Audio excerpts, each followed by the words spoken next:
Kolhapur church council प्रस्तुत आत्मजागर या कार्यक्रमामध्ये मी आपलं स्वागत करतो. पहिल्यांदा ऐकूया एक सुंदरसं गीत.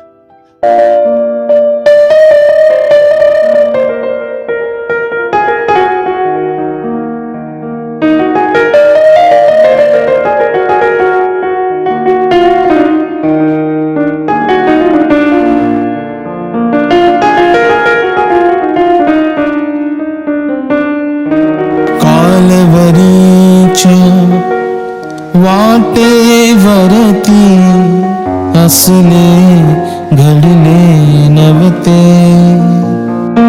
खांद्यावरती मरण घेऊनी जीवन चालत होते. कालवरीच्या वाटेवरती असले घडले नवते, खांद्यावरती मरण घेऊनी जीवन चालत होते.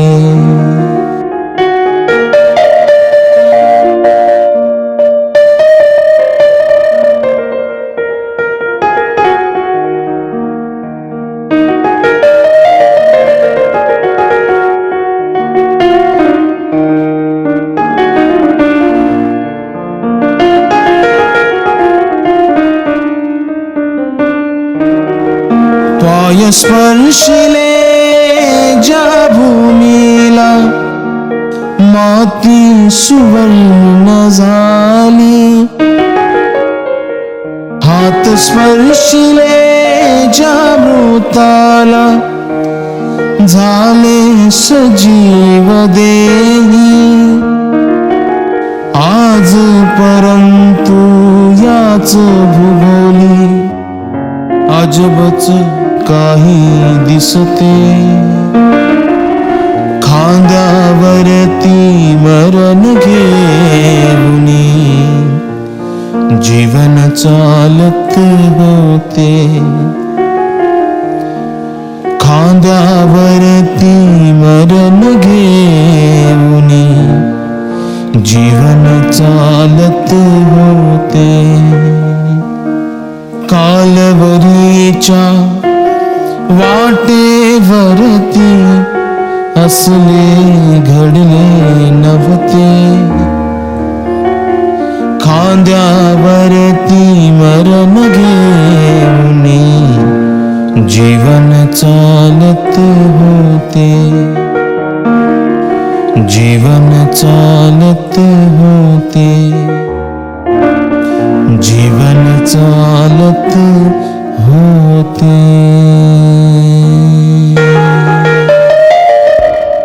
कोल्हापूर चर्च काउन्सिल प्रस्तुत आत्मजागर या दैनंदिन मननामध्ये मी अनिता आष्टेकर आपले स्वागत करीत आहे. आजच्या मननाचा विषय आहे त्यावेळी दशांश होता आता किती. आजच्या मननाचा शास्त्रभाग आहे मलाकियाचे पुस्तक 3 अध्याय 1 ते 12 ही वचने. आजचे विशेष वचन, संतोषाने देणारा देवाला प्रिय असतो. 2 करीत 9 अध्याय 7 वचन. ख्रिस्ती लोकांचा हा एक सर्वसामान्य प्रश्न आहे. दशांश देणे अनिवार्य आहे का? असा एक प्रश्न कृतज्ञ अंतःकरणच विचारू शकते. देवाने जो सगळ्या आशीर्वादाचा वर्षाव आम्हावर केला आहे त्याकरिता त्याचे उपकार मानावे व त्याला गौरव द्यावे म्हणून किमान दशांश तरी द्यावा. तेव्हा तसा नियमही नव्हता. तेव्हा अब्राहमाने दशांश दिला.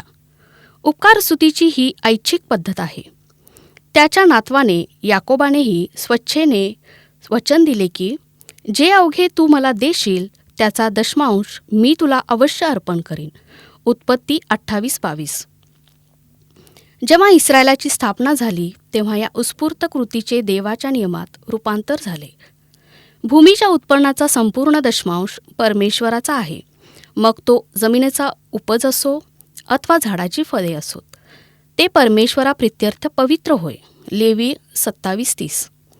शास्त्री परुषी हे सुद्धा पुदिना, बडीशेप व जिऱ्याचा देखील दशांश देत असत. परंतु न्याय, दया व विश्वास त्यांनी सोडला होता. म्हणून प्रीतिस्तव दशांश देण्याचे येशूने त्यांना शिकवले. मत्तई 23:23. येशूच्या मृत्यूनंतर आपल्याला नवा करार आहे आणि त्याप्रमाणे दशांशासाठी कोणताही विधित नियम नाही. परंतु नवीन करार हा सुधारलेला करार असल्यामुळे त्यात सुधारलेल्या दान पद्धती शिकवण्यात आल्या. संतोषाने देणे, विपुल देणे, शक्तीपलीकडे देणे. म्हणून आजच ख्रिस्ती लोकांनी दशांशाद्वारे दान देण्यास सुरुवात करण्याचे उचित आहे असे ठरवले. परंतु त्यात ते वाढत राहिले पाहिजेत.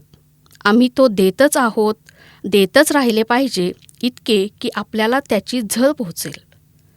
फुकट मिळालेल्या वस्तूचे दान कवडी मोलाचे असते. दावीद अरवनास म्हणाला, मी आपला देव परमेश्वर ह्यास फुकटचे होमबली अर्पिणार नाही. विधवेने तिच्याजवळ जे काही होते ते सर्व दिले. मरियेने तिची संपूर्ण बचत ओतली. या दोघींची येशूने मनापासून स्तुती केली. दशांशापासून पूर्णांशापर्यंत जाणे हा ख्रिस्तीवाडीचा भाग आहे.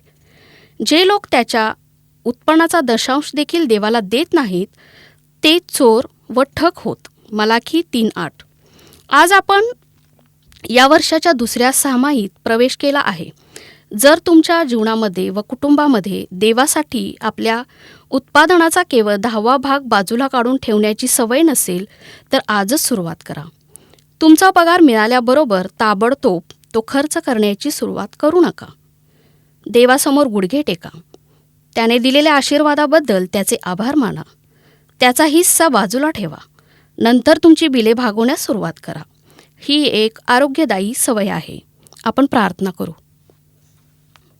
आकाश आणि पृथ्वी यांच्या उत्पन्न करणाऱ्या जिवंत आणि महान परमेश्वरा, महान देणगीच्या दाता हो परमेश्वरा, तुझे नाव धन्यवादित असो. हो देव बाप्पा, तुला धन्यवाद देते परमेश्वरा आजच्या दिवसाबद्दल. धन्यवाद देते परमेश्वरा, आजचा दिवस तू आम्हाला देऊ केलास. हो परमेश्वरा, आम्हाला तू आज वचनातून सांगितलं देव बाप्पा, दशांश देणं किती महत्त्वाचं आहे. हो देव बाप्पा, जे काही आहे आमच्याकडे ते सर्व काही तुझ्यापासून आहे. तू महान देणगीचा दाता आहेस देव बाप्पा. आमच्यामध्ये जे काही चांगलं आहे परमेश्वरा ते सर्व तुझपासून आहे देव बाप्पा. त्यातून आम्ही तुला देण्यासाठी आम्हाला सुज्ञ अंतःकरण दे. आमच्या मनाचा ताबा घे. हो परमेश्वरा, देवबाप्पा संतोषाने देणारा तुला आवडतो. हो देवबाप्पा, आम्ही सर्वजण तुला आवडणारे असे आहोत परमेश्वरा. आणि देवबाप्पा, जे काही आमच्याकडे आहे ते तुला संतोषाने देण्यासाठी तू आम्हा प्रत्येकाला सहाय्याने मदत कर. विशेष करून परमेश्वरा आजच्या दिवसासाठी धन्यवाद देते. देवबाप्पा, आम्ही तुला काय देऊ शकतो देवबाप्पा, सर्व काही तुझ्यापासून आहे. देवबाप्पा, जे पण आम्ही काही देऊ परमेश्वरा ते तू स्वर्गात मान्य करून परमेश्वरा आम्हाला आकाशकपाटे उघडून आशीर्वादित कर. जिवंत येशूच्या नावात मागते म्हणून ऐक बाप्पा. आमेन.